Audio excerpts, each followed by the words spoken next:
Bonjour, bonjour, ici Julien Doromo de l'agence Pilotine, capitaine de l'agence Pilotine. J'espère que vous allez bien. Je suis content d'être avec vous aujourd'hui. On va parler de stratégie de prospection commerciale de prospection digitale, pardon, pour les marchés innovants, les marchés ceux qui vendent des produits et des services innovants. Donc n'hésitez pas à faire un petit coucou dans le chat, à dire bonjour, à vous présenter si vous le souhaitez. Donc allez-y, c'est le moment. Je vais essayer de vous poser quelques petites questions pendant le webinar. Donc voilà. Donc bonjour à tous. J'espère que vous allez bien. Voilà, on va être ensemble pendant un peu moins d'une heure, je pense, et on va pouvoir aborder ces différents sujets. Donc je vais, comme d'habitude, bien présenter mon écran et c'est parti. Hop là. Donc à la fin, ça va donner un guide, ce webinaire que je mettrai à disposition, bien entendu, à la fin de la session. Elle sera disponible sur SlideShare et vous aurez le replay aussi sur YouTube. Donc, vous aurez tout ça à disposition. Je vais vous annoncer un petit peu le sommaire de la journée. De l'heure plutôt. Donc, on va voir ensemble au début les leviers qui sont à votre disposition, en fait, pour la prospection digitale, mais pour n'importe quel secteur au démarrage. On va ensuite voir les concepts de base qui sont vraiment à maîtriser quand on met en place ces types de stratégies, notamment qu'on veut prospecter via le digital, notamment la demande en mariage, le GID, le cheval de Troie et le contenu performant. On verra tout ça. Les outils après qui sont à votre disposition pour le faire, les limites et surtout les erreurs à ne pas faire dans ce type de marché quand on est sur un marché innovant. Et le résumé, après, on aura un beau tableau récap là, des bonnes et des mauvaises pratiques qui concernent tous les canaux de communication et les stratégies à utiliser ou à ne surtout pas utiliser quand on est soit sur un marché innovant, soit sur un marché mature. Et en fait, dans n'importe quelle boîte, on va se rendre compte qu'il y a des marchés innovants et des marchés matures. Donc, c'est à la stratégie en fait de prospection être complètement adapté en fonction de ces services et ces produits que vous proposez. Ensuite, on va voir comment voir la montée en compétences gratuitement et comment tester votre maturité digitale. Et après, on verra un peu comment aller plus loin et que peut faire ou non. Surtout, ce qui est bien, c'est qu'est-ce qu'une agence peut faire, qu'est-ce qu'une agence ne peut pas faire dans ce cadre-là et en gros, ce qu'il faut internaliser. Voilà, alors déjà, première étape, qu'est-ce qu'un produit innovant ou un service pour recadrer un peu le concept? Eh ben, c'est quand votre cible ne sait pas du tout que ça existe et qu'elle ne la cherche pas naturellement. Donc, je sais pas, la première fois que vous avez découvert quelque chose, vous étiez pas du tout au courant, donc le marché était en train d'être évangélisé. Aujourd'hui, tout le monde sait que les voitures, ça existe, tout le monde sait que les tables, ça existe, que les chaises, qu'on peut trouver des psychologues, qu'on peut trouver des experts comptables, qu'on peut trouver toutes ces choses-là. Mais avant que ça existe, les gens n'étaient pas au courant, donc il a fallu évangéliser le marché. Donc, c'est tous les produits et services qui sont dans cette catégorie-là, c'est-à-dire que dont les gens n'ont pas encore connaissance. Par exemple, il y a pas longtemps, j'avais croisé une personne qui fait, vous savez, les box. On peut louer des box. Je sais plus comment ça s'appelle, les grosses boîtes qui louent des box, mais bon, en gros, je sais que ça existe. Par contre, savoir qu'on peut louer une box que les gens vont mettre chez vous dans un conteneur pendant que vous faites votre déménagement, vous êtes en train de rénover votre baraque, eh bien ça, les gens ne le connaissent pas, donc ne le cherchent pas. Donc, sur ce type de marché-là, il y a une stratégie digitale spéciale à avoir. Voilà, donc tout ce que je vais vous présenter rentre dans un cycle, ou en tout cas dans une démarche de croissance digitale qui comporte ces 5 leviers-là. Le bon site internet, la publicité ciblée, la newsletter, les réseaux sociaux, les scénarios, à savoir que j'ai fait des webinars sur tous ces sujets-là.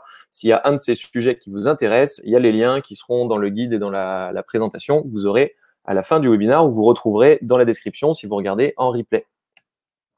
Et tout ça, bien entendu, ça nécesse de faire du contenu. Donc, on va voir aussi quel type de contenu il faut créer et comment créer son contenu quand on veut proposer ces services ou qu'on veut mettre en avant son produit et surtout que les gens puissent l'acheter ou que les gens puissent vous dire ça m'intéresse, je veux en savoir plus, il me faut absolument un devis.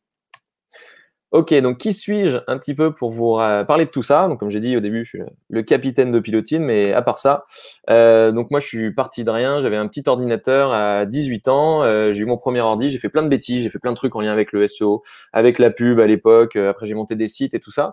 Donc ça fait plus de 10 ans en fait que je teste certaines choses, que j'accompagne plein de boîtes, TPE, PME. Au début ça a commencé forcément avec des artisans et on est monté. Aujourd'hui on s'occupe plutôt des PME et ETI chez Pilotine. Donc voilà, on a investi beaucoup d'argent et beaucoup de temps surtout pour savoir un petit peu comment ça marchait. Donc tous ces retours vont venir vraiment d'expériences que j'ai pu vivre sur ces sujets-là.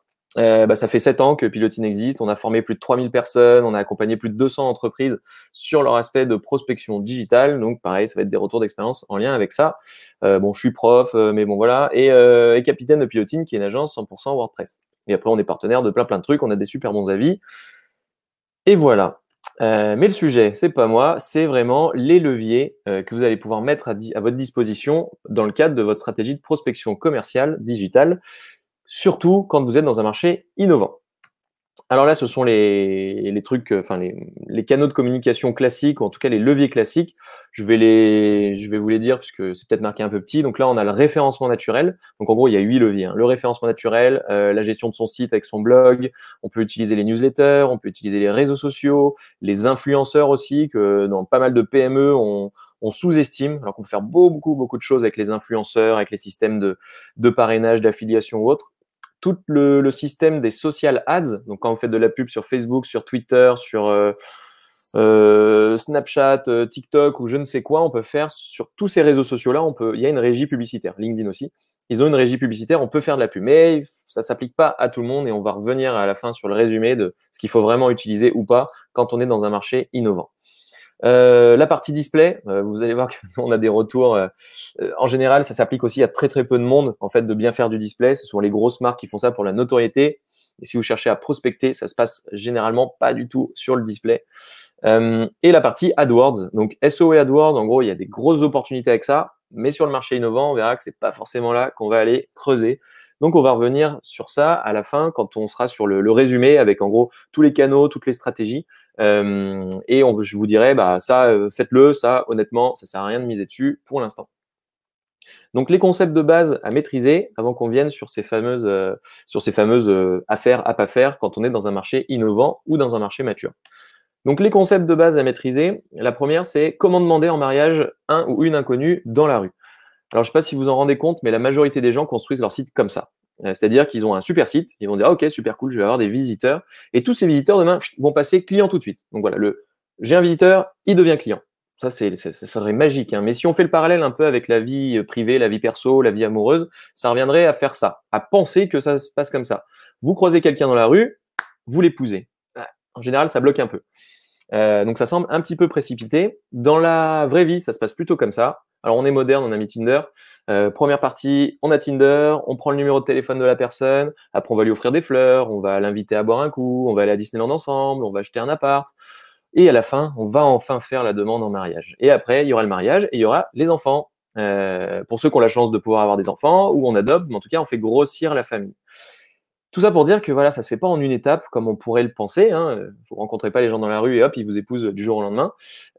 Et du coup, toutes ces étapes-là, on a exactement les mêmes en digital. Donc, comment demander en mariage à un inconnu ou comment faire en sorte d'avoir des clients sur Internet, ça se passe un petit peu de la même façon.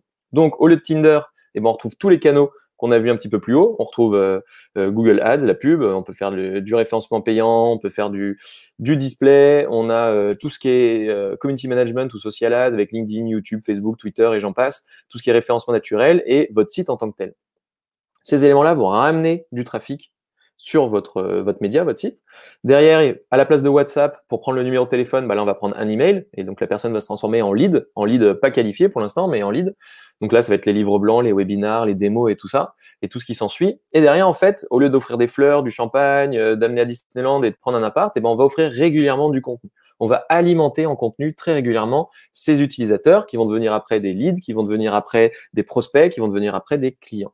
Et donc, sur plein d'outils modernes maintenant, si vous avez une prospection moderne, vous avez ces outils-là, ce qu'on appelle de marketing automation ou de nurturing ou de CRM avancé ou je ne sais quoi. On a un score qui augmente petit à petit.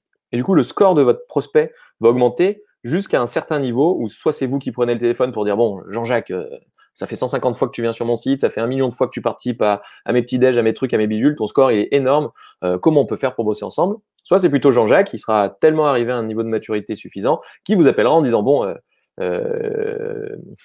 Martine, il faut vraiment qu'on bosse ensemble. » Quoi qu'il en soit, donc on augmente le score, on a la page de vente, on fait le closing, donc le mariage dans la vie réelle, et à la fin, on fait des ambassadeurs, que ce soit des ambassadeurs naturels. Au sein de la boîte, on vend plus de choses, on va dans différents services, ou si on est dans la vie normale, de l'adoption, donc c'est-à-dire qu'on va commencer à aller voir eh bien, d'autres prospects qui seront, enfin d'autres prospects. On va commencer à trouver de la croissance à ce niveau-là et à fidéliser ses clients. Donc ça, c'était le premier concept, la demande en mariage d'un inconnu. Le deuxième, c'est le GID, donc ou GID. Le GID, le concept tout simplement, et c'est pas si compliqué que ça en soi, mais je pense qu'il y a à peu près 95% des boîtes qui ne le font pas. Quand je vais vous présenter le concept, n'hésitez pas à vous poser la question en disant est-ce que dans ma boîte je le fais ou pas? En général, non, vous le faites pas, mais vous allez voir que c'est plutôt bête et méchant. Donc ces trois initiales, c'est pour gratuit, intéressant et désintéressé. Donc ça, c'est par rapport à votre stratégie de contenu. Essayez de penser, essayez de regarder un peu ce que vous faites sur les réseaux sociaux, sur vos newsletters, ce que vous faites en pub, ce que vous faites un peu à gauche, à droite. Qu'est-ce que vous racontez? Est-ce qu'en général, vous dites, je suis au nom de votre boîte, bien entendu, est-ce que vous vous dites, est-ce que la pub que vous faites, l'info que vous envoyez, c'est plutôt du genre, je suis le meilleur, je suis plus beau, passe par moi, passe par moi, passe par moi, s'il te plaît, achète-moi, achète-moi, achète-moi, ou c'est plutôt du genre, on a une super info, on vous la donne, c'est gratuit. En plus, c'est un truc intéressant, on a mis du cœur à l'ouvrage, on a creusé l'idée et ça va être vraiment vous intéresser parce que c'est un vrai sujet qui vous intéresse et c'est désintéressé. On parle le moins possible de soi. Moins vous parlez de vous, mieux ça se passera en général. Plus vous allez proposer des outils, plus vous allez proposer plein de choses qui sont vraiment utiles pour votre utilisateur, qui sont accessibles gratuitement et qui sont vraiment intéressants et désintéressés, plus derrière vous allez générer de ventes, vous allez générer de leads, vous allez générer de je ne sais quoi, mais ça ne sera que positif pour vous. Et en plus, ça vous donnera une super image de marque. Il n'y a rien de pire que le vieux contenu tout pourri qui dit, par exemple, nous, et pour être transparent, hein, pendant 4 ans, nous, on a été tous sauf GID. Enfin, sauf GID, GID, vous dites comme vous voulez. Pendant 4 ans, on n'a pas du tout fait ça. Nos emails, en général, c'était booster votre business sur le web, Pilotine, le numéro 1 en création de sites sous WordPress, passez par nous, on est les meilleurs, on est les plus beaux, achetez, achetez, achetez, achetez. Autant vous dire que c'était très, très compliqué. À part envoyer une tonne et une tonne d'emails à tous ces gens-là, le taux de conversion était catastrophique. Depuis à peu près 1 an et demi, 2 ans, on a complètement arrêté ça. On ne dit plus booster votre business sur le web, on ne dit plus grâce à nous, vous allez devenir richissime, on ne dit plus je sais pas quoi. Par contre, on va délivrer très régulièrement beaucoup de contenus à forte valeur ajoutée qui vont réellement aider nos contacts. Et ces contacts, si on les a aidés un moment gratuitement, on pourra les aider plus tard en tant que prospect, en tant que client, en tant que je ne sais quoi. Et en tout cas, les gens maintenant qui achètent chez Pilotine, ceux qui deviennent prospects et clients, sont beaucoup plus matures qu'avant parce qu'on a passé beaucoup de temps en fait à leur donner des informations à forte valeur ajoutée. Donc, soyez gratuits, soyez intéressants, soyez désintéressés et essayez de regarder, essayez de faire de prendre un peu de hauteur sur ce que vous diffusez en tant que contenu, en tant que pub, en tant que je ne sais quoi, pour donner un maximum d'informations. Et ça marche autant sur les marchés matures, sur les marchés vraiment innovants. Si vous avez beau être innovant, enfin, si vous cachez votre produit, si vous dites ah non non ça c'est top secret, je veux pas savoir comment ça se passe, je veux pas en parler, c'est le meilleur moyen que personne ne le sache que c'est intéressant. Voilà. Alors petite technique maintenant, la technique du cheval de Troie. Alors je pense que vous connaissez tous l'histoire du cheval de Troie. Ils ont offert un super cheval, ils sont rentrés dans Troie et ils ont dégommé tout le monde. Bon, ça vous connaissez l'histoire. Voilà. Si on le refait calmement, puisque c'est vrai que je parle assez vite pour poser un petit peu le rythme. Donc dans la mythologie grecque, l'épisode du cheval de Troie est un événement décisif de la guerre de Troie. C'est à ce moment-là qu'ils ont gagné la bataille, alors que vraiment ils galéraient depuis un max de temps. À l'initiative d'Ulysse, donc, les guerriers grecs réussissent à pénétrer dans Troie, qui est assiégée en vain depuis 10 ans. Donc ça fait 10 ans qu'ils galèrent quand même. 10 ans, ils galèrent, ils attaquent, machin, ils se font massacrer, tout ça. Et là, ils ont enfin compris un petit truc. Voilà. Donc au bout de 10 ans quand même. En se cachant dans un grand cheval en bois, harnaché d'or, offert aux Troyens. Et cette ruse de guerre entraîne la chute de la ville et permet le dénouement de la guerre. Donc en gros, ça faisait 10 ans qu'ils luttaient pour prendre la ville, et ils ont juste mis ce petit cheval. Voilà, ça leur a pris, je sais pas, allez, 1 mois, 2 mois à construire. Ils ont pas mal galéré et tout. Il y avait un peu de réflexion. Et après, ils sont rentrés. Si on fait le parallèle, enfin, je sais pas si vous chopez le parallèle avec le digital. Là, d'ailleurs, ça m'intéresse aussi. Si vous arrivez à faire une petite prévision, à votre avis, en quoi ça a à voir avec le digital, ce que je suis en train de vous raconter? Si vous pouvez mettre dans le chat des idées de ce que je suis en train de raconter, ça m'intéresserait de voir si je pars en live ou pas. Mais il est plutôt. En plus, sur ce dessin, sur cette illustration de Gérard Trignac, il y a 2 petits chevaux. Bon, en vrai, normalement, dans la légende, parce qu'on ne sait pas si c'est vrai, hein, bien entendu, dans la légende, normalement, il n'y a qu'un grand cheval. Bon, là, j'en ai mis 2. Enfin, Gérard en a mis 2. Le cheval de Troie, c'est le meilleur moyen de rentrer chez votre client. Si on fait le parallèle, un commercial basique, on va l'appeler Michou. Michou, c'est le commercial qui est toujours dans sa bagnole et tout. Il écume les villes, il va dans tous les restos de campagne et puis il frappe aux portes et puis il dit qui veut mon site internet, qui veut ci, qui veut ça. S'il est dans un produit innovant, c'est qui veut ma brosse à dents électrique, qui fait aussi sèche-linge ou je ne sais quoi. Et il n'y arrive pas. Ça fait 10 ans, il galère à vendre ses brosses à dents, alors pourtant il met du cœur à l'ouvrage. Donc il en vend, hein, mais à coup d'efforts monstrueux. Le cheval de Troie, eh bien, c'est le moyen de rentrer chez votre client de manière beaucoup simple, de mettre un petit pas chez lui, ce qui fait que derrière, vous allez pouvoir proposer toute votre étendue de votre gamme de services ou de produits. Et en fait, si vous faites correctement cette technique, eh bien, ça sera même beaucoup plus simple de trouver des clients. Vous allez augmenter votre panier moyen et vous allez faire pas mal de choses. Au final, comme les Grecs qui ont conquis Troie, eh bien, vous allez pouvoir conquérir beaucoup plus facilement votre client. Retour d'expérience chez Pilotine. Donc, comme je dis, on est sur un marché qui est complètement mature, hein, on vend des sites Internet, mais nous, on a pris un positionnement qui est un peu plus innovant. C'est-à-dire qu'on vend un site Internet forcément accompagné d'un accompagnement en amont. On va former en fait notre client à comprendre les enjeux de son site. On va faire le site et après, on va le former à utiliser correctement son site et à mettre en place des leviers marketing. Et ça, il y a peu d'agences en fait qui le proposent aujourd'hui. Donc, notre concept en soi est un peu innovant parce que les gens, ils tapent juste création site Internet, hein. Eux, ils veulent pas d'accompagnement. En général, ils disent je paye, j'ai mon truc, je suis content. Bah, nous, on sait que d'expérience, ça marche pas comme ça. Donc, on a un positionnement un peu innovant. Et pour faire en sorte qu'on puisse rentrer facilement chez nos clients, on a mis en place ces fameux chevaux de Troie. Donc, le premier, et c'est notre gros cheval, c'est celui-là qui est en plein milieu, ça va être la formation. On est devenu organisme de formation en fait avec le temps.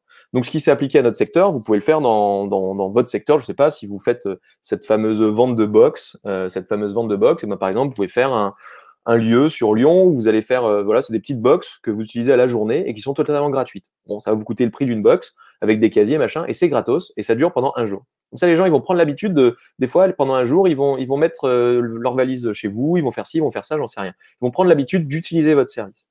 Une fois que vous aurez utilisé le service et que vous aurez un jour un gros déménagement et besoin d'une grosse box, et ben c'est là où ils vont passer par vous pour le format un peu plus gros. Donc chez nous, par exemple, c'est la formation. Et on a les petits chevaux de Troie qui vont être en fait tous nos contenus qu'on met à disposition gratuitement. Et dans n'importe quel secteur, qu'il soit innovant, pas innovant, il y a des choses qu'on peut faire gratuitement. Ça peut être des calculateurs de rentabilité sur n'importe quel domaine, je sais pas, mais c'est des petits outils qui vont permettre en fait d'avoir une trace de la personne, d'avoir un email, de pouvoir former ou d'expliquer ou de donner quelque chose à la personne qui va lui être utile et qui va vous permettre après de proposer en fait l'artillerie lourde si on reste dans le domaine de la guerre. Donc voilà, donc par exemple, nous, par retour d'expérience, chez Pilotine, notre cheval de Troie, ça va être la formation, parce que c'est un truc en plus qui est pris en charge par les OPCO, c'est totalement gratos. Et derrière, on a nos petits chevaux de Troie qui sont là en complément pour vendre au final le plus gros qui vendra après notre prestation qui est de faire des sites internet un peu costauds, où on a tous nos contenus, tous nos webinars, tous nos guides, tous nos livres blancs. On va même du coup créer cette année, enfin je vais rédiger cette année un livre qui va être sur toutes les stratégies digitales qui sont impactantes dans le domaine de la PME et l'ETI française, majoritairement B2B, je vais m'axer là-dessus. Et ce bouquin-là, il y a un cheval de Troie qui est hyper simple, je ne sais pas si vous le connaissez, c'est de se dire, ce livre, je vous fais payer que les frais de port. Comme ça, les gens, ils disent, au lieu d'être à 30 € sur Amazon, il est à 10 €, là, je passe en direct, très bien. Je fais payer que les frais de port. Et derrière, la personne a un livre avec un super bon contenu, elle aura plein d'informations et elle pourra demain prendre potentiellement une formation payante et après, elle prendra un site internet et après, je ne sais quoi. En tout cas, essayez de réfléchir à quel est votre cheval de Troie à vous. Et quand vous avez un cheval de Troie, honnêtement, faut que vos commerciaux, faut que votre force de vente, faut que votre force marketing soit alignée pour ne proposer limite plus que ça. C'est-à-dire, on relègue un petit peu plus bas, plus tard, en fait, le produit qu'on veut vraiment vendre et sur lequel on fait vraiment peut-être de la marge ou on apporte encore plus de valeur ajoutée et proposer ces petits chevaux de Troie en amont. Voilà, donc ça, c'est la technique du cheval de Troie. Et pour vous expliquer un petit peu l'organisation avec les pages de vente, parce qu'en général, ça se passe sur des pages de vente quand on est dans le domaine du digital. Là, on aura notre fameuse page, par exemple, qui dit quelqu'un qui a tapé création site internet, en fait, il va arriver là-dessus. S'il veut tout de suite créer un site internet, on lui met le petit bouton qui va bien, mais en général, c'est comme demander en mariage quelqu'un dans la rue, hein, il va pas le faire tout de suite. En tout cas, on lui dit on fait des sites, machin, et après, c'est hop là, un petit bouquin ou un petit service gratuit ou je ne sais quoi, où la personne va laisser son mail, qui sera peut-être payant. Comme ça montre que la personne est vraiment investie ou gratos. Elle va laisser ses coordonnées et après, on peut faire les ventes additionnelles. Donc ça, c'est ce qu'on peut faire. On voit ça énormément aux États-Unis. On va avoir ces fameuses pages de vente avec des upsells. Donc, on a vendu par exemple le bouquin. On va après vendre derrière quelque chose de un peu plus important. Ça s'applique à tous les secteurs et même dans le secteur innovant, hein. Par exemple, je sais pas, dans le secteur innovant, si je prends un exemple, on va dire un radio réveil qui fait aussi un truc extraordinaire. On va proposer potentiellement le radio réveil. Derrière, sur Radio Réveil, quand la personne met ce Radio Réveil au panier, on va pouvoir proposer quelque chose. Par exemple, 1 heure de coaching à 200 € pour bien utiliser ce réveil et bien dormir la nuit et des conseils pour bien dormir la nuit et toutes ces choses-là. Si la personne, elle dit non, elle passe sur une partie où on propose encore autre chose. Ok, vous voulez pas ça, mais peut-être qu'on peut offrir encore autre chose, j'en sais rien. Si elle dit encore non, on peut proposer quelque chose d'un peu plus faible en disant bon bah peut-être juste le bouquin Maîtriser mon sommeil, comment bien maîtriser mon sommeil, comment bien dormir et quoi que ce soit. Et derrière, si elle veut toujours pas, on dit merci et on en reste là. Mais c'est de dire on peut vendre des choses pas chères, on peut proposer des choses gratuites et derrière on va pouvoir en fait proposer tout ce qui est réellement intéressant pour la personne, ce qui va pour l'entreprise générer de la marge et qui va représenter aussi une forte valeur ajoutée pour votre client qui au final aura tout à disposition après. Parce que des fois, vous vendez des trucs un peu innovants, des services, des outils, des logiciels en ligne, et en fait, on se rend compte que les utilisateurs ne savent pas s'en servir, ne sont pas formés pour s'en servir, ou finalement, ils ont un peu la flemme. Beaucoup de gens procrastinent, hein. Souvent, on achète des logiciels, et puis après, on dit, hop, laisse tomber. Le nombre de fois que j'ai acheté des trucs, genre, il y a un truc très innovant. Exemple typique. Donc, nous, on travaille avec ActiveCampaign, qui est un outil qui permet de faire de l'emailing. Ok, très bien. Une personne a créé un outil qui permet de traquer le nombre de fois que les gens cliquent sur vos vidéos. Comme ça, à chaque fois que quelqu'un clique sur une vidéo, ça enregistre ces informations. Il y a un truc que j'ai acheté, je sais pas, ça coûte 300 euros. J'ai acheté ce truc 300 euros et j'en suis resté là. Alors que la personne m'avait proposé le fameux coaching pour bien paramétrer le truc, où il m'avait dit, si vous voulez, il y a un développeur qui va vous aider à le mettre en place, tout ça. Au final, c'est passé à la trappe. J'ai dépensé 300 euros que je n'ai pas utilisé. Cette personne-là avait bien fait les choses, donc essayez de vous en inspirer. Quand vous vendez quelque chose, des fois, soit il faut mettre des tutoriels, soit il faut mettre voilà, de la formation, soit il faut mettre je sais pas quoi, mais les gens ont besoin de toujours essayer toujours de proposer quelque chose qui permet à la personne d'avoir tout en main pour bien utiliser votre service, votre produit ou votre logiciel ou je ne sais quoi. Il est important de proposer comme ça tous ces petits compléments qui font toute la valeur de votre service ou de votre produit. Qu'est-ce qu'un contenu performant maintenant? Donc, dernier concept, et après, on va passer à la suite avec les outils et tout ça. Donc, un contenu performant, déjà, c'est un contenu qui existe. Si vous imaginez faire des ventes via Internet, alors vous n'avez pas de contenu, ou alors juste une pauvre page où il y a marqué le nom de la boîte et contactez-nous, ça risque pas de marcher. Bon, on se rend compte quand même qu'il y en a pas mal qui vont là-dedans, hein. Donc là, il y a plein de stats que vous pourrez retrouver, mais voilà, au niveau mondial, 58% des responsables marketing disent utiliser le contenu pour générer des leads. Enfin, tout ce qu'on a vu au-dessus, de toute façon, les contenus guides, gratuits, intéressants, désintéressés, la technique du cheval de Troie, demander en mariage ou quoi que ce soit, tournent essentiellement autour des contenus. Et vos contenus, pour qu'ils soient qualitatifs, il faut qu'ils soient organisés comme on va voir juste après. Mais en tout cas, il y a un vrai intérêt à l'utiliser et tous ceux qui l'utilisent correctement se rendent compte que ça génère beaucoup de ventes, qu'on soit dans des métiers innovants ou dans des métiers matures qui existent déjà depuis un bail. Et notamment, je vais vous présenter aujourd'hui, alors c'est une méthode classique qui est connue par beaucoup de monde, mais peut-être que vous ne la connaissez pas, ou en tout cas, je vais essayer de l'illustrer aujourd'hui, c'est la méthode AIDA. Donc AIDA, qu'on peut utiliser dans le cycle de prospection digitale ou qu'on peut utiliser pour son contenu en tant que tel, pour sa page de vente, pour sa page, pour son article de blog, pour son post sur les réseaux sociaux, pour tout ça, tout ça, tout ça. Arrêtez de faire des posts sur les réseaux sociaux où vous dites juste voilà l'information avec un lien ou achetez mes tapis ou faites ci ou faites ça, j'en sais rien. Pour que votre contenu soit pensé pour faire de la prospection digitale, il faut qu'il respecte ces 4 étapes. Alors là, donc là, ça s'applique, hein, l'exemple il est surtout sur le cycle de prospection. On va en fait attirer l'attention de la personne en disant regardez, il y a un truc qui peut vous intéresser. Ensuite, du coup, on va faire en sorte que les gens ils voient de l'intérêt, on va montrer de l'intérêt, on va offrir du contenu gratuit, on va offrir des réductions, des choses comme ça quand on est dans le cycle. Derrière, la personne, elle va émettre en fait du désir, donc on va lui donner, on va mettre en place des contenus qui vont créer du désir chez la personne, en disant, j'ai vraiment besoin de ça, et à la fin, on va faire en sorte que les gens passent à l'action. Si on regarde ces 4 étapes peuvent s'appliquer sur n'importe quelle page, sur n'importe quel post sur les réseaux sociaux, sur n'importe quelle newsletter ou quoi que ce soit. L'attention, l'intérêt, le désir et l'action. Sur l'attention, en général, il est bon sur un contenu de page de dire par exemple, nous avons eu les mêmes problèmes que vous à une époque. Pendant 18 ans, on a fait comme ça, c'était n'importe quoi, machin, tout ça. On a connu les mêmes problèmes que vous, on a identifié ces problèmes. Le problème, c'est celui-là.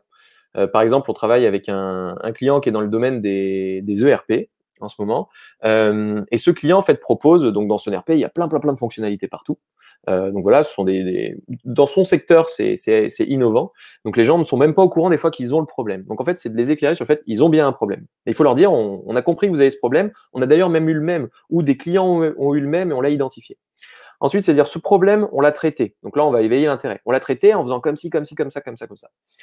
et en disant après, d'ailleurs, on a une solution pour vous. Donc c'est là, on va arriver dans le désir. Cette solution, c'est celle-ci. Et on a mis en place un outil qui permet en 4 clics de gagner 150 heures par semaine parce que on va automatiser ça, par exemple. Et après, on va faire en sorte que les gens passent à l'action. Et d'ailleurs, ça tombe bien. On a 1 mois d'essai gratuit sur l'outil où on a une démo qui prend que 1 heure, où on a ci, où on a ça, où j'en sais rien. Mais en tout cas, pousser les gens à passer à l'action. Il existe tellement de pages sur des produits, des services innovants, sur des produits ou des services matures, tellement de pages sur les sites où on ne demande rien aux gens qu'il ne faut pas escompter que les gens fassent quelque chose, honnêtement. Par contre, si on dit, on attire l'attention en disant, on a eu le même problème que vous, on a identifié un gros problème, les solutions c'est ça, il existe un truc prêt à l'emploi en gros qui permet de le faire, et en gros, passer à l'action en prenant ce coaching gratuit, en faisant ci, en téléchargeant ce machin, en faisant une démo, en participant à ça, ce modèle-là permet vraiment de convertir une personne qui avait même pas l'idée qu'elle avait un problème à la base, en lui disant finalement, si, tu as un gros souci, d'ailleurs, on a trouvé la solution, voici le truc tout prêt, il suffit que tu mettes ta carte bleue ici, ou il suffit que tu nous appelles, et on va te filer le coup de main qui va bien. Toutes les pages, articles de blog, les posts sur les réseaux sociaux, ou vos pages sur votre site internet peuvent répondre à cet entonnoir, on va dire, de contenu. Et faire en sorte que la personne aille jusqu'à l'action à la fin. Si vous avez des questions à ce sujet-là, ou si vous utilisez déjà ça, d'ailleurs, ça m'intéresse dans les commentaires que vous puissiez le mettre. N'hésitez pas à me dire voilà, si vous avez déjà utilisé la méthode AIDA, ce que vous en pensez, et si vous faites en sorte que chacune de vos pages sur votre site internet, par exemple, puisse reprendre cette structure-là. Même des pages, des fois, on n'a pas l'impression que ça peut être des pages importantes, on peut structurer comme ça. Allez-y, donc n'hésitez pas à le mettre dans les commentaires.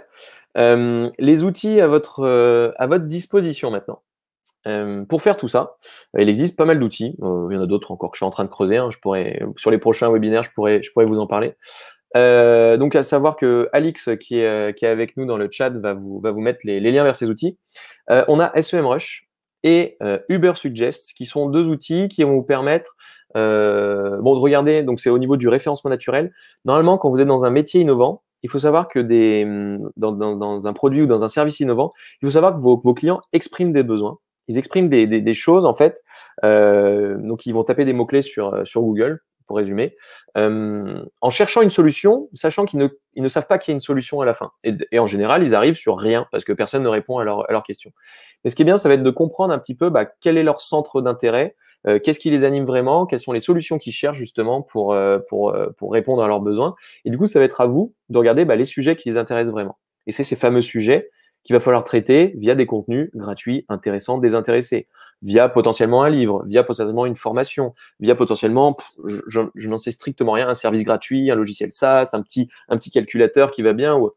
Mais des gens se posent des questions régulièrement et en général, votre produit répond à ces questions-là. Mais vu qu'on n'est pas sur un produit mature, ils vous cherchent pas vous. Ils savent pas que vous existez. Mais par contre, ils disent ça m'embête. Vraiment, vous allez voir sur des forums, ça m'embête. Voilà, je suis en train de déménager. Comment je peux faire? J'ai 14 mètres cubes là. Je galère à gérer mes mètres cubes. C'est là où vous allez pouvoir dire mes articles de blog, il va falloir qu'ils soient tournés vers ci ou vers ça, potentiellement. Ubersuggest permet la même chose. Ça vous permet de découvrir est-ce que ces mots-clés-là sont tapés, pas tapés. Vous avez des idées un peu de ce que les gens tapent sur Google. Ensuite, il y a des outils qui vont permettre de pousser un petit peu votre produit. Donc, je ne vais pas aller dessus. Je l'ai déjà présenté dans d'autres webinaires si ça vous intéresse, mais c'est Prospecting. Alors, Prospecting, il existe plein de concurrents. Hein. Il existe plein de concurrents. Celui-là, c'est celui qu'on recommande parce qu'il marche très bien. Il est bien verrouillé. Et il permet de faire plein de choses vraiment, vraiment chouettes et génère vraiment de la performance. Prospecting, il va permettre de prospecter sur LinkedIn, notamment. Parce que quand on est dans quelque chose d'innovant, que les gens ne connaissent pas, souvent, faut aller chercher, en fait, ces gens-là. Il faut aller à la pêche, il faut aller les titiller et leur envoyer des informations. Bien entendu, ça reste qu'un outil. Si vous l'utilisez mal, si vous faites n'importe quoi avec, si vous envoyez plein de messages très commerciaux qui sont ni gratuits, ni intéressants, ni désintéressés, ça va pas le faire. Pareil, si vos messages vous font penser à des robots. Typiquement, je sais pas si je devrais le dire, mais en fait, vous en êtes rendu compte, plein de gens vous contactent sur LinkedIn. Même, il y en a, ils sont très cramés. Et tous ceux qui sont cramés, vous les refusez, ils vous embêtent et vous les dégagez. Sur Prospecting, nous, et notamment via nos messages, on a détecté en fait les types de messages qui fonctionnent et qui fonctionnent pas sur LinkedIn. Je vous ai mis un résumé, je crois, à la fin de la presse, vous l'avez. Mais on peut faire tellement n'importe quoi que c'est dur de faire quelque chose de correct. Et en fait, aujourd'hui, ça ne marche que pour ceux qui jouent vraiment le jeu. Mais donc, en gros, c'est un moyen de démarcher des gens via LinkedIn pour pas cher, hein, parce que ça coûte 20 € par mois. Vous avez 14 jours d'essai gratuit. Là, on vous a mis le lien dans le chat. Vous avez 14 jours d'essai gratuit pour comprendre un peu la mécanique. Mais derrière, il faut vraiment que ce soit du bon contenu que vous allez délivrer. Donc, il y a un vrai travail à faire sur le contenu. Quand vous êtes dans un métier innovant, vous allez pouvoir trouver des partenaires ou autres si vous êtes dans le B2C. Si vous êtes en B2B, votre cible, elle est là. Vous l'avez identifié. Ça va être par exemple les responsables marketing ou les directeurs des opérations ou je ne sais qui. Vous pouvez leur parler. Mais grillez pas des cartouches en les contactant en disant, en donnant une information trop commerciale. On a un paquet de clients qui ont eu des succès phénoménaux via Prospectine et qui ont triplé, quadruplé leur visibilité et leur vente sur certaines parties de leur offre. Et on a d'autres personnes qui ont fait n'importe quoi et qui se sont pris des tôles absolument monumentales. Donc vraiment, faites les choses correctement. Si vous intéresse plus d'avoir plus d'informations, n'hésitez pas à m'en parler sur LinkedIn ou autre, je pourrais vous envoyer des infos à ce sujet. Drop Contact, ça c'est des outils qui vont vous permettre de gérer votre base de données et autres, surtout quand vous commencez à faire pas mal d'emailing, parce qu'on va voir que l'emailing en fait fonctionne très très bien, notamment via le marketing automation. Quand on parlait de la demande en mariage juste au-dessus, enfin un peu plus haut, il faut savoir que cette demande en mariage, elle peut se faire seulement quand on a chopé l'adresse mail de la personne ou son téléphone quand on fait du SMS. Mais une fois qu'on a pris l'email de la personne, il faut lui raconter des choses et il faut pouvoir le rentrer dans un outil de marketing automation. Et Drop Contact, c'est un super outil qui vous permet de tenir à jour votre base de données. Ça va vous compléter les noms, les prénoms, le nom de la boîte, le nombre de salariés. Ça va vous compléter votre base de données et l'enrichir pour que vous ayez suffisamment d'informations pour envoyer le bon message à la bonne personne au bon moment. En parlant de marketing automation, moi je vous recommande 2 outils. Donc c'est ceux qu'on utilise le plus. Alors il en existe d'autres. Hein. On est partenaire aussi de Pledzi que j'ai pas mis là. Mais donc ActiveCampaign, il faut savoir que vous avez un essai gratuit, mais c'est à partir de 9 € par mois. On va vous mettre le lien aussi dans le chat pour ActiveCampaign. ActiveCampaign est bien parce qu'il n'est pas très cher et vous permet de mettre en place un petit peu la mécanique de la demande en mariage dont j'ai parlé un peu plus haut. Vous avez HubSpot aussi, qui est beaucoup plus leader sur le marché. ActiveCampaign, ils font 90 millions d'euros de chiffre d'affaires, donc c'est plutôt correct. HubSpot, ils en font plutôt 700 millions, donc ils sont carrément au-dessus. Et en 2020, je pense qu'ils ont explosé.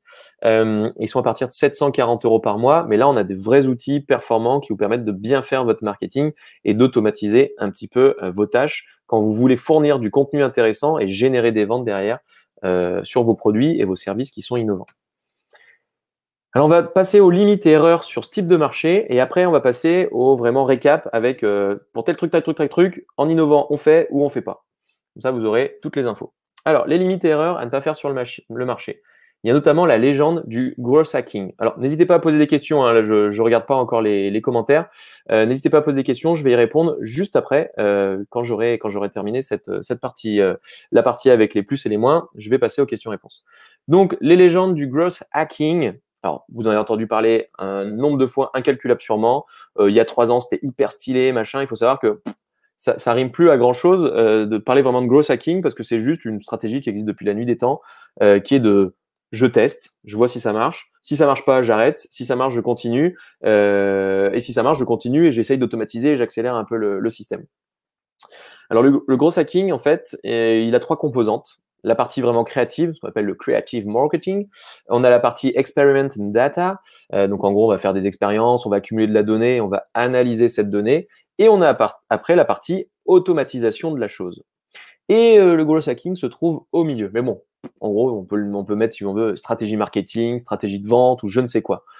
Même Michou, le commercial, dans sa petite bagnole, il a toujours fait ça. Et on va dire, il a toujours fait du growth hacking. C'est-à-dire qu'une fois, il est allé voir un client et puis il a brosse à dents et il l'a proposé soit dans un sens, soit dans l'autre. Enfin, il teste des choses en permanence. Il va tester des accroches commerciales, il va tester des trucs. Et ces datas, elles sont dans sa tête. Il s'est dit, bon, ça fait 6 fois que je fais le truc, ça marche pas, j'arrête. Ah, celui-là, je l'ai fait 2 fois, ça a bien marché. 1 fois sur 2. Ok, ça, je continue, je vais l'améliorer au fur et à mesure. Voilà, mais le growth hacking, c'est un nom à la mode pour juste dire de bien faire les choses et de tester des stratégies. Si cette stratégie, elle marche, grâce à de la donnée, parce que j'ai accumulé de la donnée et j'ai vu que ça marchait, parce que statistiquement, ça marche mieux que si je fais autrement, alors j'automatise tout ça et je vais accélérer tout ça. Mais du coup, les 9 mauvaises pratiques à vraiment supprimer si vous êtes sur un marché innovant, si vous êtes vous vendez un produit ou un service innovant et que vous voulez mettre en place tout ça, et ben les grosses erreurs à pas faire, ce sont celles-ci. Donc, continuez avec plus d'intensité et plus de budget un truc qui marche pas. Imaginez, vous mettez votre Michou dans la rue pour proposer votre nouvelle invention révolutionnaire et Michou, il le fait sur 1 million de personnes, enfin, voilà, pas dire million, sur 100 personnes et puis ça marche pas. Si vous mettez 150 Michou qui font ça à 150 000 personnes, en général, ça marchera pas plus parce que il y a un petit problème. Donc, Évitez de juste vous dire juste c'est que j'ai pas mis d'effort, j'ai pas mis assez de budget, je persiste. Au bout d'un moment, à abandonner. Automatiser trop tôt, c'est pareil. Donc vouloir faire tout de suite un système parfait, c'est compliqué. Par exemple, au début, nous, par rapport à notre positionnement qui est pour le coup innovant, c'est-à-dire l'approche je forme en amont, j'accompagne et après je fais le site internet et après on forme à l'utilisation du site internet et à la croissance de la prospection digitale, voilà, plutôt que de faire juste le site et après on disparaît. Et ben, au début, on avait un peu trop automatisé notre approche commerciale. C'est-à-dire qu'on avait fait des scénarios, on contacte la personne, si elle ouvre pas, je lui envoie ci, je lui envoie ça, machin. Honnêtement, catastrophique. Pourquoi catastrophique? Parce que, un, ça nous a pris un mois à créer ce truc. Deux, on a eu zéro résultat, donc on a perdu un mois à faire notre truc et on a eu zéro résultat. Et trois, même on s'est fait bâcher et on a un client qui s'est barré parce qu'on a raconté certaines petites bêtises dans notre truc. Tellement c'était compliqué à la fin, on savait même plus quel message on mettait ou autre. Donc vraiment, évitez d'automatiser quelque chose trop tôt. N'automatiser que ce qui marche déjà et que vous voulez poursuivre. Donc, c'est-à-dire quand on veut accélérer sa croissance. Mais déjà, commencer un peu à avoir de la croissance. C'est exactement pareil quand on fait un site internet ou quand on développe un outil ou quand on développe je sais pas quoi. Il faut toujours commencer par un prototype. Je regarde si ça marche et si ce prototype marche, boum, j'accélère. Ce qu'on fait Blablacar, Instagram et machin et bidule. Ils ont pas mis 14 millions d'euros dans le développement avant de se dire est-ce que ça marche ou ça marche pas. Au début, ils ont fait avec leurs petits outils et après, ils ont fait de la croissance au fur et à mesure. Utilisez les mauvais supports de communication entre le B2C et le B2B. Si vous êtes en B2B, en général, sur Facebook, il y a un peu moins de trucs à faire. En moyenne, hein, je pense 80% des business, vous n'avez pas grand-chose à faire sur Facebook. Il y en a toujours un qui va vous dire « Ouais, mais si, moi, sur tel exemple, machin. » Sûrement. Mais en moyenne, c'est mauvais plan de tout de suite attaquer avec Facebook en disant « Je mise tout là-dessus. » Attaquez déjà avec LinkedIn si vous êtes en B2B. Inversement, si vous êtes en B2C, sur LinkedIn, il y aura moins de trucs à faire, à part pour les partenaires, les financements ou je ne sais quoi. Donc, évitez, pareil, de vous mettre sur des canaux qui ne fonctionnent pas en fait dès le début. Et surtout, concentrez-vous sur un seul en général. Surtout quand on veut faire du growth hacking ou juste de la stratégie d'entreprise, vous concentrez sur quelque chose, ça marche pas, je change. Ça marche pas, je change ou j'accélère. Négligez les influenceurs.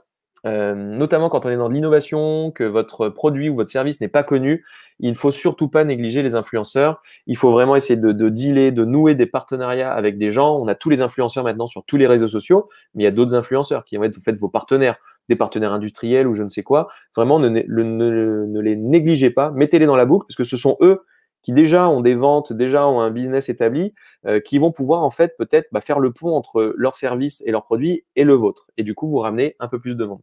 Donc vraiment, ne les négligez pas. Devenir un gros spammer et oublier d'être un humain. Il y a beaucoup de gens qui ont comme stratégie digitale de se dire ouais, allez, je vais me construire une base de données de 2 millions, j'achète ça 3,50 € sur Internet et je vais envoyer plein de mails. Et paf, et je spam. On a essayé, on a eu des problèmes. Donc autant vous dire que ça déjà, c'est pas très RGPD et en plus, ça marche pas trop.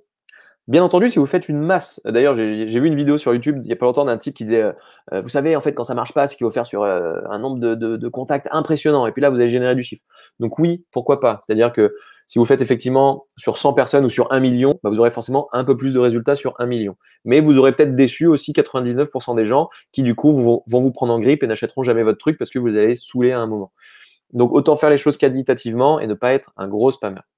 Ne pas structurer son plan d'action aussi, c'est une grosse erreur. Donc c'est-à-dire que surtout quand on est dans un domaine innovant, quand on vend un produit ou un service qui est innovant, qui est pas connu, on peut pas trop s'inspirer de ce qui se passe chez les autres, de ce qui se passe chez les concurrents, de ce qui se passe par-ci par-là ou dans le secteur. Et donc en général, on structure pas trop son plan d'action, on laisse un peu de côté, c'est le point 7, la stratégie digitale de la boîte, enfin la stratégie d'entreprise même de la boîte. Quelle est ma raison d'être? Quelles sont mes valeurs? Quel est mon positionnement? Quelle est mon offre? Comment je le présente ou autre? Et on va être un peu trop à l'arrache. Alors, pour être honnête, hein, ça marche très bien le à l'arrache pendant 1 an ou 2. C'est sûr, c'est là où vous pouvez trouver la croissance. Mais dès que vous avez trouvé un peu de croissance, si vous voulez perdurer, automatiser, faire des choses, il faut structurer tout ça. Nous, on a mis 6 ans avant de sortir du mode à l'arrache. Je suis bien content d'en être sorti et maintenant, on poursuit vraiment toute cette phase-là, mais vraiment rester le moins longtemps possible parce que ça fait des déçus, ça fait des départs, ça fait pas mal de choses. Et les clients, surtout, ils suivent pas tous. Se concentrer sur les mauvaises métriques. Alors ça aussi, c'est sympa. On a accompagné pas mal de clients, surtout au tout début, on faisait pas encore la formation, l'accompagnement, qui étaient dans des domaines très innovants. Par exemple, des plateformes de cours en ligne, mais qui sont très très originales, où c'est pas le truc style Babel ou autre. On va être vraiment sur sur par exemple de la mise en relation avec des coachs étrangers, natifs, je sais pas quoi. Et ben du coup, sur ce marché-là, si on regarde juste la métrique du nombre de visiteurs sur un site, bon, on est content. Effectivement, il faisait plein de pubs, il ramenait du monde. Sauf que la vraie métrique, c'était le nombre de clients, ceux qui payent. Et ça, bah, malheureusement, il était un peu pauvre. Donc, ne vous fiez pas juste à la notoriété que ça vous donne. Si vous faites une action et que vous dites, ah, c'est trop bien, on a 100 millions de personnes qui ont vu mon truc, ça peut être bien comme ça peut être carrément catastrophique. Ça veut dire que vous avez peut-être dépensé 100 000 euros sur un truc qui vous a rien ramené. Donc, vraiment, concentrez-vous en général sur les ventes. Ce qui va vous intéresser, c'est les ventes et c'est la fidélisation. C'est là-dessus que vous allez pouvoir construire. Donc, satisfaisez un maximum vos clients. Si votre produit innovant, il est un peu pourrave, sur les premiers clients, ça ne sera pas très grave parce qu'en général, ils vous feront des retours. Et si vous dites, oh génial, j'ai eu 10 clients sur 100 prospects, ben, on va le laisser pourrave, mais on va continuer à aller en chercher de nouveaux.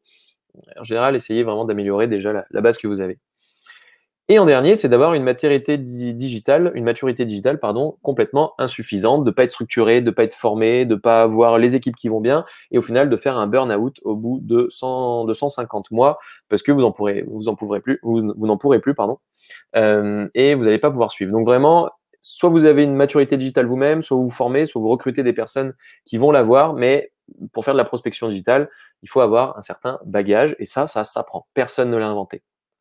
La stratégie de test and learn et tout ça, bon, certains l'ont inventé et il y en a d'autres qui l'avaient pas forcément. Donc ça peut être un peu inné, on va dire. Mais après, les bases de la stratégie digitale, alors il n'y a rien à inventer, il y a juste à apprendre, à bûcher un peu le truc. Voilà. Alors pour résumer, donc voilà, on arrive un peu sur mon fameux tableau. Donc entre un marché innovant et un marché mature, on va pouvoir, ça va être les recos que je vais vous faire à travers mes retours d'expérience. Donc le community management. Donc quand j'ai mis une pastille verte, c'est-à-dire c'est génial et j'ai mis des petits cœurs, donc ça veut dire c'est vraiment tip top à bien utiliser dans votre stratégie. Quand j'ai mis un point rouge avec un petit émoticône pas content qui fait des insultes, vraiment évitez de vous concentrer là-dessus. Donc community management.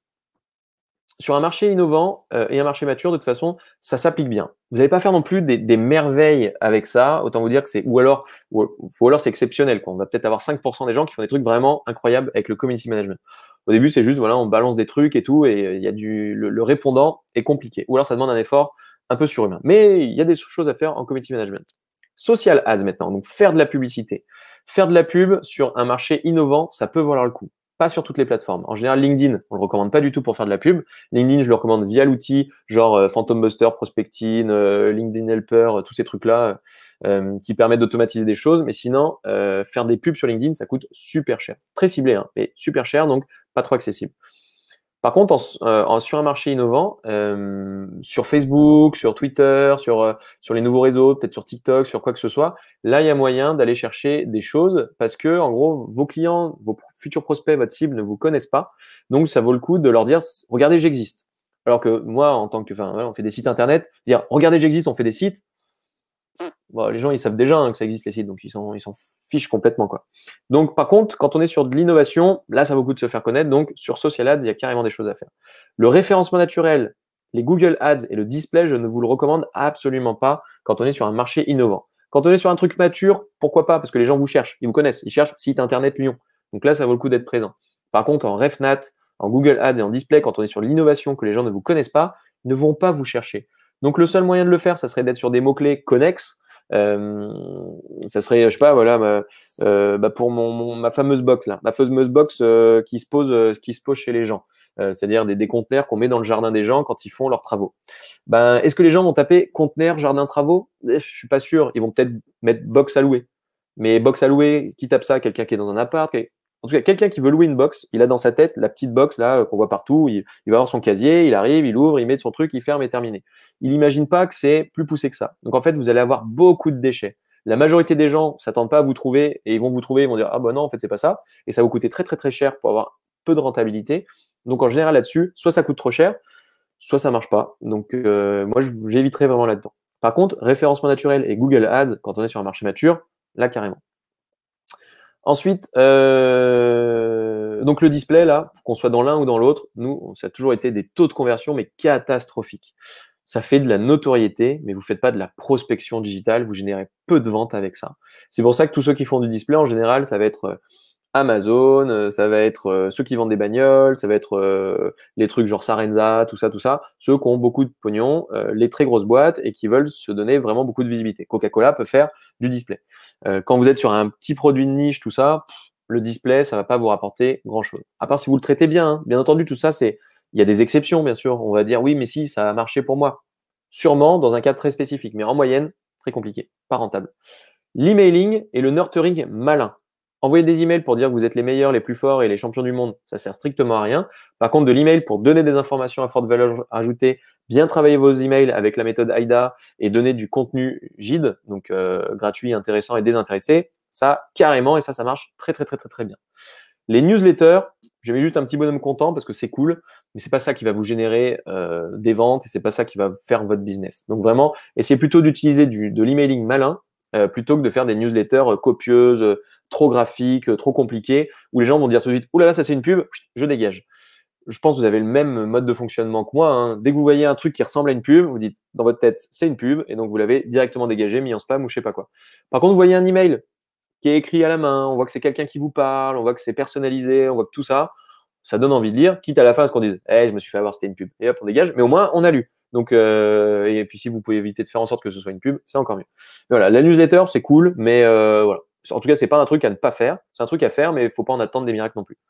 L'affiliation, je ne sais pas si vous maîtrisez ce système-là, mais c'est quand vous avez votre produit innovant, votre service ou autre, pour vous faire connaître et faire en sorte que des influenceurs puissent parler de vous, vous pouvez faire des liens d'affiliation. C'est-à-dire que vous allez donner un pourcentage de votre vente, vous allez donner un pourcentage de votre, ou vous allez dire pour chaque lead que tu m'amènes, je te donne 10 euros, 20 euros ou 30 euros, j'en sais rien. Et comme ça, les personnes sont intéressées financièrement à parler de vous. Alors oui, ça peut être pas très, très éthique, mais si les gens le font en connaissance de cause et parce qu'ils aiment vraiment ce que vous faites, là, ça devient éthique et ça devient intéressant et vous rémunérez aussi l'apport d'affaires de la personne. Donc l'affiliation, c'est vraiment bien. Il existe plein de plateformes pour mettre en place de l'affiliation, PartnerStack, machin, tout ça. Il existe plein de choses, donc vous pouvez vous renseigner, mais ça vaut le coup de mettre en place en général de l'affiliation et de rémunérer vos apporteurs d'affaires. Vous pouvez le faire à la mano hein, avant de l'automatiser. C'est déjà pas mal. Dire ouais, Jean-Guy, ok, on fait un deal, dès que tu m'apportes quelqu'un, bam, c'est 50 euros. Et comme ça, vous le faites à la mano au début, et dès que vous en avez marre, vous automatisez.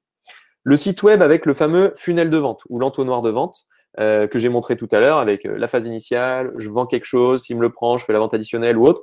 Ça peut soit s'automatiser, soit ça peut se faire après via de l'emailing ou autre chose. Mais en tout cas, ça vaut le coup d'avoir un site web qui est pensé comme un entonnoir de prospection et pas un site web juste très beau. Les sites web juste très beaux, là, je vous l'ai mis en rouge cramoisi. Qu'on soit dans un marché innovant ou un truc mature, surtout ne faites pas des sites web juste beaux. Ça ne sert strictement à rien. Enfin, si, à dépenser un peu de pognon et à valoriser votre ego, mais pour le business, ça ne servira pas à grand-chose. Ensuite, la création de communauté. Ça, c'est assez puissant, c'est assez fort. Plus vous allez avoir une communauté, notamment autour de marchés un peu innovants ou autres. Par exemple, j'ai rejoint un groupe il n'y a pas longtemps, ça s'appelle FIRE, F-I-R-E, pour Financially Independent et Retired Early. Donc, en gros, comment être financièrement indépendant plus tôt et prendre sa retraite, entre guillemets, un peu plus tôt. Donc, c'est une petite communauté qui est montée. Et le mec qui a fait ça, il n'est pas bête du tout. C'est-à-dire que derrière, en fait, il va y avoir sûrement de la vente de formation, du coaching, du machin, et puis il va nous vendre plein de trucs dans tous les sens. Et tant mieux à la rigueur, parce qu'en fait, il aura vu qu'il y avait un besoin sur un truc qui est non identifié, donc on est carrément sur un marché innovant. Il y a un besoin, il y a des gens, ils se retrouvent là-dedans, dans cette cause, en gros. Ils vont se mettre ensemble, et après, les personnes qui sont très bonnes pourront créer des outils et vont proposer des choses aux personnes qui viennent juste d'arriver et qui comprennent pas trop comment ça marche. Et du coup, il va y avoir des systèmes après de formation ou j'en sais rien. Mais voilà, mais en tout cas, créer une communauté, qu'on soit dans un marché innovant ou mature, ça vaut toujours le coup et ça permet surtout d'avoir de vrais retours de vos utilisateurs. Voilà, quels sont vraiment leurs problèmes, comment ils ont utilisé votre produit et faire de l'innovation permanente en fait. Et que vous soyez déjà innovant ou pas trop, ça va vous aider à innover toujours parce que vous aurez des vrais retours de votre communauté et de votre marché. Et ensuite, par rapport à tous les leviers qu'on avait vus, donc les témoignages clients à bien prendre en compte. Donc, n'hésitez pas à demander un maximum de témoignages à vos clients. Ça aidera énormément votre prospection digitale. La e-réputation, voilà, ça va aider votre e-réputation. Donc, veillez à votre e-réputation. Il y a des outils pour contrôler un peu ce qui se dit sur vous. Et n'hésitez pas à commenter et à prendre des informations de votre marché. Le copywriting, c'est un peu ce que j'ai montré, la méthode AIDA. Donc, n'hésitez pas à bien structurer vos pages, vos articles de blog et vos posts sur les réseaux sociaux. Vous verrez que ça marchera carrément mieux. Il faut avoir cette démarche en tête. Le GID ou le GID, ça pareil, ça marche de partout. Le cheval de Troie, ça marche de partout. Et la demande en mariage à un inconnu, c'est-à-dire automatiser ce qu'on a bien compris pour accélérer un petit peu tout ça. Ça marche aussi de partout. Donc là, c'est voyant en vert sur tous ces sujets-là. Il faut vraiment que vous soyez focus là-dessus. Et sur les autres sujets, qui sont les canaux d'acquisition, et ben là, faites plutôt votre tri et concentrez-vous sur ce qui marche réellement. Et n'hésitez pas à ne pas faire ce qui ne sert pas à grand-chose ou vous le ferez beaucoup plus tard.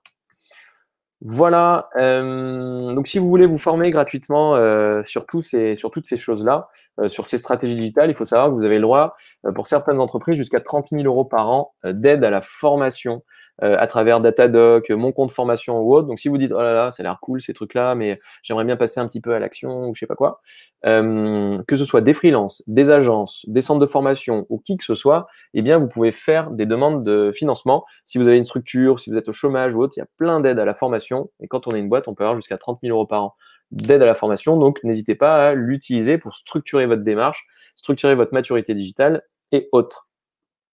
Voilà. Avant de passer à la suite, du coup, je vais prendre les questions. Alors, je ne sais pas s'il y a des questions. Tac, tac, tac. Ok. Alors, qu'est-ce qu'on a comme question ou pas, hein. Donc, si vous avez des questions, allez-y, c'est le moment. Comme ça, on va pouvoir enquiller, à part si on a répondu à pas mal de choses, je vois. Ok. Moi, je vais reprendre la presse. Tac, tac, tac. Pour la suite. Donc, du coup, il faut tester. Vous pouvez vous tester, comparer, vous comparer et challenger votre maturité digitale. Donc, on a fait un petit test, enfin, un petit quiz, pardon. Hop, je vais mettre le lien dans le chat. Toc, toc, toc. Donc voilà, n'hésitez pas à passer ce petit quiz de mon cru. Je l'ai créé avec Sandrine il n'y a pas très longtemps, ça fait une semaine, qui vous permet de comparer enfin de tester votre maturité digitale. Donc c'est un quiz, je crois qu'il y a une dizaine de questions, donc c'est assez rapide, ça se fait en 5 minutes. Vous allez répondre à quelques questions, comme ça va vous permettre de voir un petit peu à quelle maturité digitale vous êtes, ça va vous donner des idées aussi, puis à travers les questions, on donne forcément des bonnes pratiques. Donc vous allez pouvoir voir un petit peu à quelle étape vous en êtes et à la fin ça vous donne un profil. Est-ce que vous êtes vieux loup de mer, donc en gros un petit peu dépassé ou pas trop en avance? Est-ce que vous êtes marin geek, hipster ou chaud lapin quand vous êtes au top du top? Ça va vous donner un peu votre profil, ça vous donnera votre statistique par rapport aux autres entreprises françaises aussi de où est-ce que vous vous situez un petit peu. Et si ça vous intéresse, il y aura un endroit où vous pourrez obtenir une stratégie gratuite pour générer un peu plus de leads à travers un petit peu des concepts qu'on a déjà vus ensemble. Donc allez-y, je vous invite à répondre. Si vous regardez en replay, il faut savoir que sur les commentaires YouTube, on mettra aussi le lien vers ce test en ligne complètement gratos. Pour aller un petit peu plus loin, je vous ai regroupé en fait plein de contenus qu'on a créés sur ces différentes thématiques, notamment un premier qui est un guide, mais il y avait aussi un webinaire, je vous ai mis le lien que vous retrouverez dans la presse sur les 10 scénarios automatisés à mettre en place dans toutes les TPE-PME de France et de Navarre. Donc ces 10, en fait, il y en a 3 bonus, donc il y a 13 scénarios, tous les scénarios que vous pouvez automatiser, ou en tout cas faire manuellement dans un premier temps et automatiser par la suite, qui structurent votre démarche de prospection commerciale et même votre démarche de fonctionnement en interne sur ces sujets-là pour gagner beaucoup de temps. Donc voilà, je vous ai mis les 10 scénarios automatisés. L'art de la prospection digitale, où on va retrouver des concepts, on va parler un peu plus d'AdWords, du SEO, de toutes ces choses-là, enfin, Google Ads, SEO et tout et tout et tout. Un replay sur performer sur LinkedIn et notamment avoir plein d'astuces sur comment prospecter via LinkedIn ou autre, d'essayer d'automatiser ce qui est automatisable et de faire manuellement ce qu'il faut faire manuellement. Je le répète, au début, vous allez faire toutes vos actions manuellement avant d'essayer de les automatiser. Je vous ai mis aussi tous les messages de prospection, donc totalement gratuits aussi, que vous pouvez utiliser en lien avec votre prospection LinkedIn pour éviter d'être trop relou, pour éviter de parler que de vous, pour éviter de faire plein de choses qui ne vont pas fonctionner. Donc, vous pouvez retrouver un petit peu tous ces messages de prospection. Les structures de sites performants aussi, ça c'est un dernier contenu que j'ai créé il n'y a pas longtemps et que je suis en train de peaufiner, qui permettent de visualiser un peu les structures de sites qui fonctionnent bien. Donc, c'est inspiré à travers une étude d'une quinzaine de sites qui fonctionnent très bien. En gros, quelle est la structure type? Comment sont structurées les pages? Comment est structurée l'arborescence? Qu'est-ce qu'ils mettent à disposition de leurs utilisateurs? Vous avez plein d'informations là-dessus, majoritairement B2B. Je ferai une étude aussi sur le B2C, mais pour l'instant, on l'a fait sur le B2B. Donc, les structures de sites qui performent et plein d'autres liens, emailing, réaliser un cahier des charges, combien coûte un site internet. Vous pourrez retrouver un petit peu tout ça. Et sur notre site, on a fait un lien, on a créé une page qui s'appelle Nos outils magiques, où vous pourrez retrouver tous les outils qu'on utilise au quotidien et qui nous permettent de mettre en place plein de choses, soit automatisées, soit pas automatisées, mais en tout cas qui nous font gagner énormément de temps. Voilà, vous les retrouverez là et on va améliorer cette partie-là dans la refonte de notre site. On aura un vrai espace, on va retrouver toutes les vidéos sur comment on utilise ces outils chez Piloting, qu'est-ce qu'on recommande, les bonnes pratiques, les mauvaises pratiques, pour pouvoir toujours vous améliorer et utiliser les outils qui vous sont les plus utiles. À savoir que vous pouvez vous abonner en fait sur le lien qui est ici là, sur Livestorm, le lien qui est en bas, pardon, pour être au courant de nos prochains webinars. Vous pouvez vous inscrire sur ce lien-là. Comme ça, vous retrouverez les prochains webinars, vous aurez les liens pour la suite. Et voilà. Bon, je vous avais dit un peu qu'est-ce qu'une agence peut faire ou pas faire. Typiquement, dans ce cadre de démarche-là, quand vous voulez vraiment passer un cap en termes de prospection digitale, ma meilleure recommandation, c'est de vous structurer en interne. Évitez de tout sous-traiter. Sous-traiter que ce que vous ne voulez pas faire ou ne pouvez pas faire et ce qui est juste court-termiste. Par exemple, créer un site, ça se fait, on le fait en une fois et après, on n'en a plus besoin. Mais par contre, maîtriser sa stratégie digitale, mettre en place des outils de prospection digitale, mettre en place une stratégie, envoyer sa newsletter, faire des posts sur les réseaux sociaux, si vous le déléguez, ça va vous coûter super cher, ça sera pas rentable et à la fin, vous direz, les gars, je comprends toujours pas ce que vous faites et puis ça marche pas. Donc du coup, vraiment, évitez absolument d'externaliser à fond tout ça. Ma grosse recommandation, c'est de pouvoir monter en compétences, vous former et au final, eh bien, pouvoir recruter des gens qui vont mettre ça en place pour vous. On a fait aussi pas mal d'interviews, on a monté un concept qui s'appelle les stratèges, où on va faire des vidéos régulières, où on interviewe d'autres personnes dans d'autres boîtes pour voir un peu comment ils s'organisent ou autres. Ceux qui performent, ils ont toujours recruté des bons éléments à un moment, où ils ont formé les éléments actuels pour faire monter la sauce au niveau de leur prospection digitale. Vous en avez tous rendu compte, hein, je pense, les commerciaux, on va dire, à l'ancienne, ça marche de moins en moins. Et maintenant, on a besoin soit de commerciaux nouvelle génération, donc vous formez vos commerciaux actuels à devenir un peu plus modernes, soit vous allez recruter des gens au marketing qui vont accélérer votre prospection digitale et qui seront d'excellents alliés pour votre force commerciale, votre force de vente. Voilà, mais vous pouvez mixer tout ça. Il n'y a pas besoin de virer tout le monde et de recruter que des jeunes à la place, hein, bien entendu. C'est juste de moderniser les pratiques commerciales et de faire en sorte que le marketing travaille pour le commerce et que le commerce travaille avec le marketing. Ça, c'est assez important. Voilà, donc former les gens, je pense que c'est ma meilleure recommandation. Sous-traiter que ce que vous ne voulez pas internaliser et après déléguer le reste.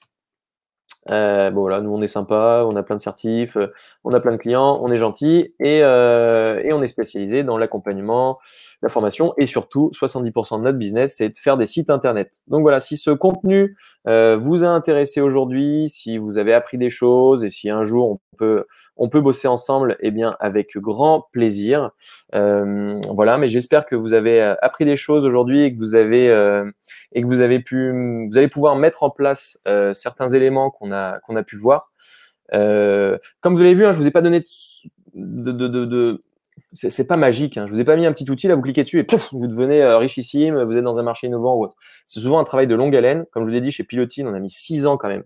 6 ans à comprendre un peu comment ça marchait, alors qu'avant on faisait à l'ancienne, quoi. Bam, bam, bam, les commerciaux, les salons, les machins.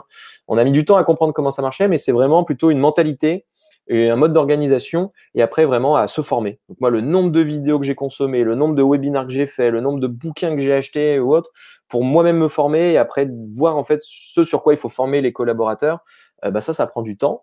Si on peut vous faire économiser du temps en vous filant un petit coup de main, donc soit vous me posez des questions, je vous fais les recos qui vont bien, des bouquins, des trucs, des bidules, soit à travers de la formation, on peut vous filer un coup de main à passer à l'étape supérieure à travers ça, soit avec je ne sais quoi, avec grand plaisir. Si en tout cas ce contenu aujourd'hui vous a permis un peu mieux de comprendre ce qu'il faut mettre en place ou les trucs qu'il faut débloquer peut-être dans votre stratégie, j'espère que ça va pouvoir marcher. Mais voilà, que votre produit soit innovant, pas innovant ou quel que soit votre produit ou votre service, il faut savoir que ces stratégies-là fonctionnent. Il y en a qui fonctionnent mieux si c'est innovant ou pas, on l'a vu ensemble, mais en tout cas, vous pouvez adapter tout ça. Donc, n'hésitez pas, comme d'habitude, à mettre une petite note entre 0 et 5 dans le chat. Comme ça me permet de voir si ce type de contenu est approprié ou s'il faut le faire évoluer. Voilà, donc 0, c'était catastrophique, vous n'avez rien appris, vous allez pouvoir rien mettre en place. 5, vous avez appris plutôt pas mal de choses et du coup, moi-même, ça me donnera un indice en disant il faudrait peut-être que je creuse un peu plus le sujet, que je donne plus d'outils, que je donne plus de choses, que je mette des choses en tout cas à disposition pour que vous puissiez passer à l'action. Eh bien, ça me serait vachement utile. Donc, n'hésitez pas, voilà, mettre une petite note entre 0, c'était catastrophique, ou 5, vous avez appris des choses aujourd'hui. Comme ça, moi, je pourrais faire évoluer tout ça. Tous ceux qui regardent ce webinaire en replay, je vous invite à m'ajouter sur LinkedIn, à mettre une petite description si vous voulez regarder sur YouTube, ou en tout cas, si vous avez des idées ou si vous avez des challenges en ce moment sur le digital, n'hésitez pas à me dire un peu quel est le challenge du jour. Comme ça, moi, en général, ça me donne des idées pour créer d'autres contenus à forte valeur ajoutée, C'est un peu comme ça que, en gros, on construit la communauté Pilotine. En fait, on demande juste des retours des gens. Donc, pareil, par rapport aux personnes qui voient cette vidéo, qui participent, si vous pouvez mettre dans le chat eh ben, vos petits challenges du moment. Ceux qui ont répondu normalement au test de maturité digitale, vous l'avez déjà mis. Ben, tout ça, ce sont de bons signaux pour nous, pour dire, ah, en fait, ce qui intéresse les gens en ce moment, c'est plutôt ça. Essayez de vous inspirer de cette stratégie-là. Mettez à contribution, en fait, votre communauté. Mettez à contribution vos prospects. Mettez à contribution vos clients. Apprenez d'eux un maximum et vous allez leur apprendre ce qui va leur permettre de passer à la suite. Et tout le monde sera content dans ce bas monde. Donc voilà, n'hésitez pas. Je vois Guillaume qui met une suggestion pour prochain sujet, le copywriting. Alors, je suis complètement d'accord avec toi, Guillaume, mais il faut savoir que je suis pas encore, j'ai pas encore atteint un niveau monstrueux, mais je pense que j'ai quand même des choses à délivrer là-dessus. Je suis d'accord que le copywriting, c'est intéressant. C'est très, très américain. Les gens l'utilisent à fond là-bas. En France, on est plutôt des chèvres sur ce sujet-là, alors que c'est ça qui permet de générer vraiment, je pense, de la conversion sur les sites. Donc, je suis d'accord que ça pourrait être un très bon sujet. Donc voilà, je vous souhaite à tous une excellente journée et puis à bientôt. Ciao, ciao.